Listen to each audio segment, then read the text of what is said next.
Thank you, Tom, and thank you for declaring that to be the last keynote speech.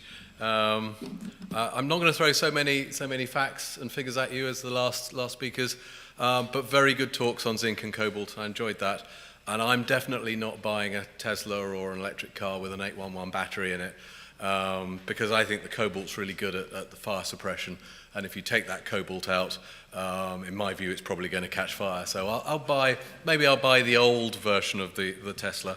And I have a personal theory that if you buy the first product of any new technical innovation, it's usually a pretty good one. Just to go on to what I'm talking about, this first slide is a collage of things that, strangely enough, interest us at SP Angel. So clearly mining, technology, and materials, and there's even a bit of oil and gas in there. And that really is what SP Angel as a small broker stroke investment bank is all about. And that was put together by some creative people who probably didn't really know how interested we were in the materials side of the industry. So we'll go into that, and that's probably why I was asked to talk about technology here. So when we were in the office scratching our heads thinking about what we should say, I thought, well, there's got to be a quote on this. And of course, Winston Churchill came up immediately with a good quote, that the latest refinements of science are linked with the cruelties of the Stone Age. How more appropriate could that be for the mining industry? And of course, he said that quite a while ago, so clearly knew that we'd need a quote for this conference.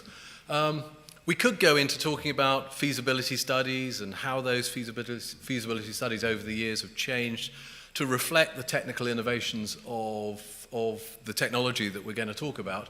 But that would be a really big and time-consuming thing to do, so I'm going to gloss over that slightly and just talk more generally about technology in the space. But the net present values and IRRs that we see in these feasibility studies clearly have been evolving. And when we talk to investors about how they view those studies and the enhancement of those NPVs and IRRs, what is interesting is the investors go for that. So you might have a project that didn't look that great, but when you optimize it, maybe when you look at selective mining, for example, and the numbers get better. I mean, what's changed in the ground? Well, nothing's changed under the ground or in the ground, but the value of that coming out of the ground has improved. And investors do buy that idea, which sometimes surprises me. And there's plenty of things about investors that don't surprise me, but that's one that does. Now, incremental implication, I think implementation is important because that reduces the risk of technology.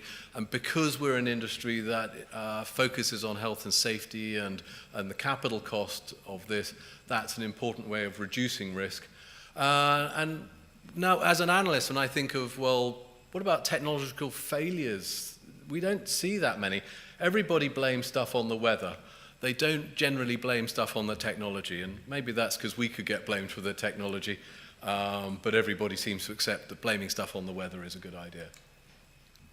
So we're in a world where lower grades and challenging environments are showing how the industry's progressed, and we are seeing companies now operating on a regular basis in the Arctic Circle. I mean, the last guys were just talking about being in the Northwest Territories of Canada, and as we know from the ice trucking films, it's pretty cold up there. But of course, our average cutoff grades have come down. And if I think about when I started in the mining industry back at Montague Mining Finance all those years ago, copper at 1% seemed to be kind of the cutoff grade that everyone was talking about in the 90s. And now we're regularly talking about copper mines at 0.3, 0.4, 0.5%. And I'm sure Tom Albanese, who's much more experienced at this than I, well, I hope he would agree with me on all that. And of course, we're able to mine these grades, not just because the copper price is a bit higher, but the technology is enabling guys to go in there and mine that very much cheaper. So technology definitely makes a difference. And it has been difficult to finance over the years, and it depends how that technology is coming in. And there's a lot that we still don't know. And there's something I came across recently in a completely non-mining related area. But did you know that zinc sulfide, and there's no doubt some experts in the room, is plastic if deformed in total darkness? So I do wonder if some clever metallurgist is going to take this newly discovered fact and shine some lights into maybe their crushing plant to make the zinc sulfide a little bit more non-plastic, shall we say. So I think there's a lot that we don't know, and there's a lot more to come out from these technological innovations. Now, this is effectively the answer to what we're talking about. And if we look at the iron ore industry, which I think is the best big example of technological innovation, iron ore used to cost $40+ a ton to produce. And the BHP and Rio Tinto and all these guys really earning billions of dollars a year now from this. And of course, they were worried that the iron ore price would come down, so they really worked hard at this, and it was Tom and Sam Walsh and the guys that came after who continued to work on how to reduce the cost per ton with automated trains, automated trucks. And it's not just because it's expensive to operate in the Pilbara, but it makes a lot of sense when you're moving millions of tons a year. So this cost curve has come down to $20 a ton, which is amazing. I mean, it's not just the fact that you're moving more tons, it's because you're doing it in an automated process and you're not having to pay so many truck drivers $200,000 a year to work in a godforsaken, unbelievably hot place. So technology really is working there, and these are world-class examples of how to use that technology. And I went to see a company in Oxfordshire recently, and they do sensors for Formula One cars, they do torque sensors, they do tire pressure, tire temperature sensors, and they were able to show me a screen of a bunch of dump trucks operating on a coal mine in Queensland where they had their sensors operating.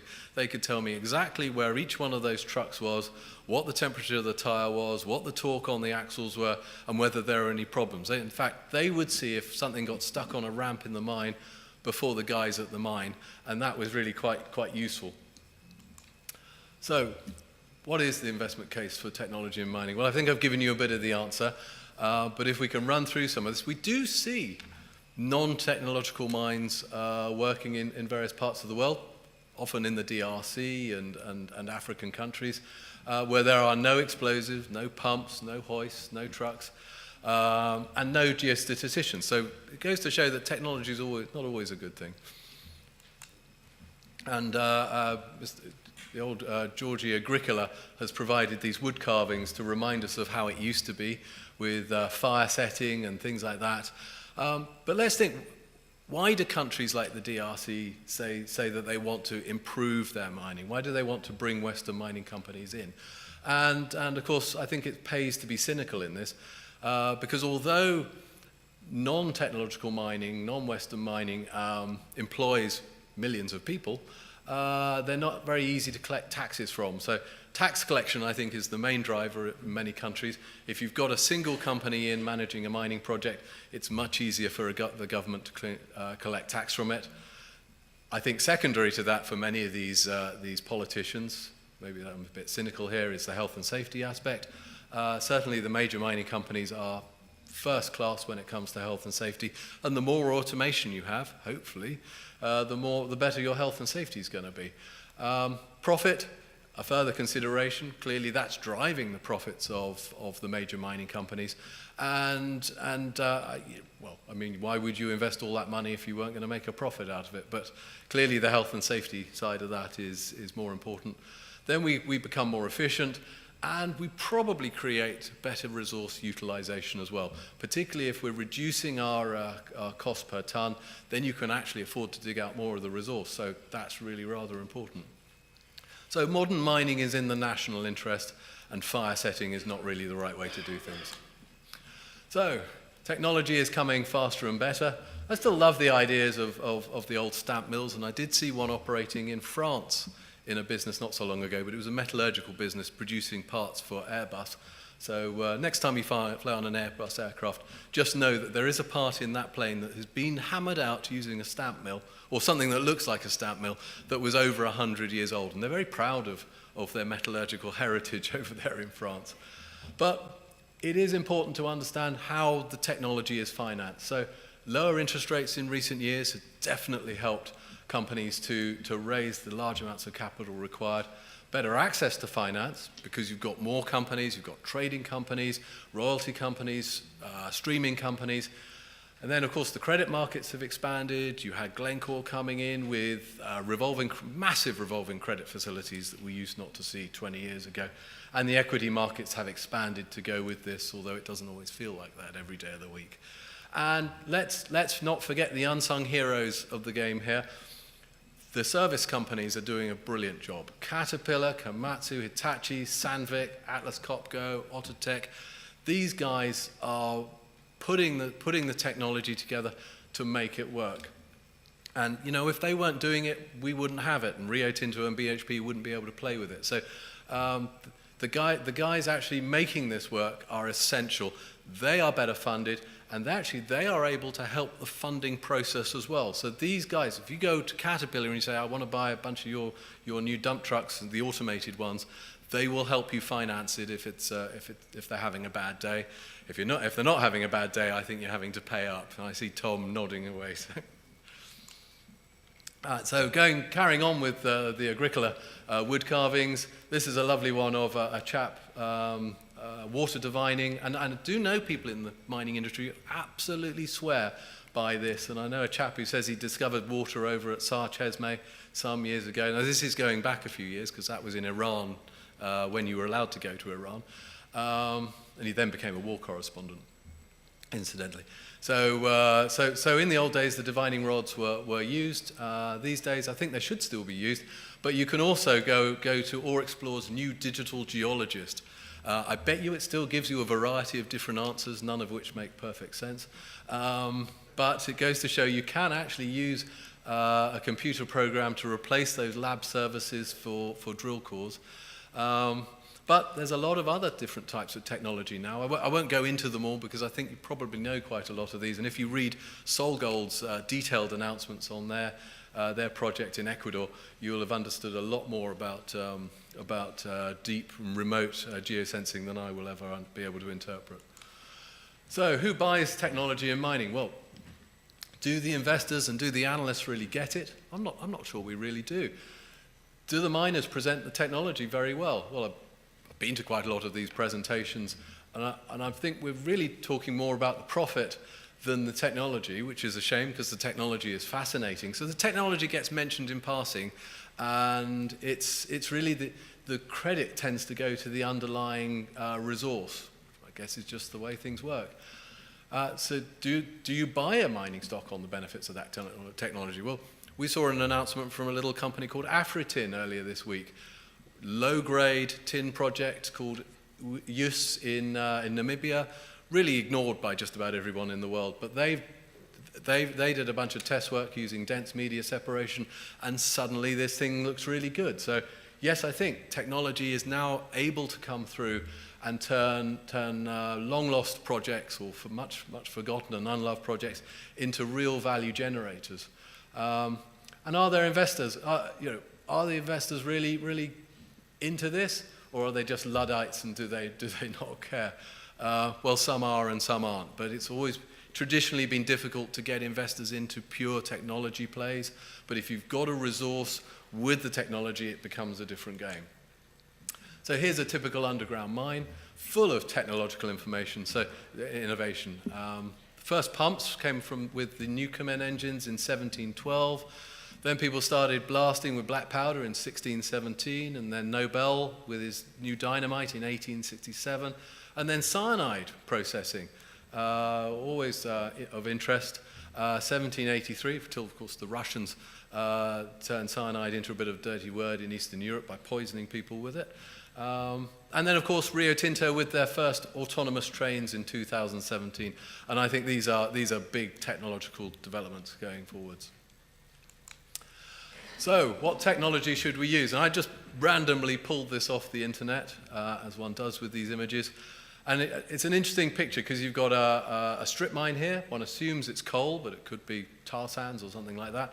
And you've got traditional digging and load haul. You've got an underground mine here, and then you've got what looks like a coal gasification or something like that. So how are you going to choose what to use? Well, it's about economics and it's about the environment.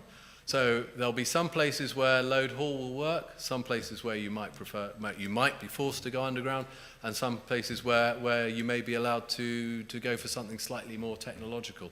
And I suspect at the end of the day, it's a mixture of the mining company, the investor, and the politicians, and it really depends on who's going to champion this stuff. So what we can see is just about every element of the mining industry has been transformed by the technology, and there's been loads of innovation. So the Chinese in the last 10 years, they overturned the nickel market by producing lots of nickel out of nickel pig iron. Not good for the environment, but they did it, and they smashed the nickel price for quite some time. Bacterial leaching, now seen as fairly commonplace, and good to see Talvivaara making it, the successor of Talvivaara making it work in Finland. Block caving, more and more of that's going to happen, and that's going to allow the copper miners to produce off lower and lower grades. Continuous miners, important technology, particularly in potash. Lots more remote control mining machinery. I mean, we started off, I remember seeing the first almanac raise borers and automated road headers. I think that we're going to see a lot more of that going forwards. And all they've got to do now is really program the machinery that they've got. And some people talk about automated learning or artificial intelligence. And then, of course, lithium. A lot of people are talking about direct extraction technologies for lithium. They all look slightly different, but can they scale up? And we haven't seen the results of that yet. Certainly nobody is quite claiming that they've cracked it.